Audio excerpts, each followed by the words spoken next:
14 বছরের মেয়েটা, 16 বছরের মেয়েটা 8-7 কাপড় পরে, টাইট কাপড় পরে আধা ঘন্টা 1 ঘন্টা ধরে সাইজা গুইজা আপনার মেয়েটা আপনার ঘর থেকে বের হয় প্রতিনিয়ত। আপনি বুঝেন না এই অসভ্য মেয়ে কারে দেখাইবার জন্য 1 ঘন্টা লাগাইয়া সাজলো, আর এই অসভ্য মেয়ে রাস্তার কারে দেখাবে। আমনে বাপ বোঝেন না, আমনে ললিপপ খান,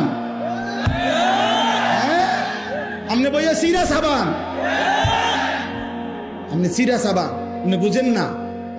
আমনের বেডি 1 ঘন্টা লাগাইয়া সাইজা, টাকা আমনের, কাপড় আমনের, মেকআপ আমনের, পাউডার আমনের, ফেয়ার এন্ড লাভলি আমনের, টাকা সব আমনের, রংসায় অটো ড্রাইভার, রংসায় সিএনজি ড্রাইভার, রংসায় রাস্তায় খারাইয়া মুতে এমন অসভ্য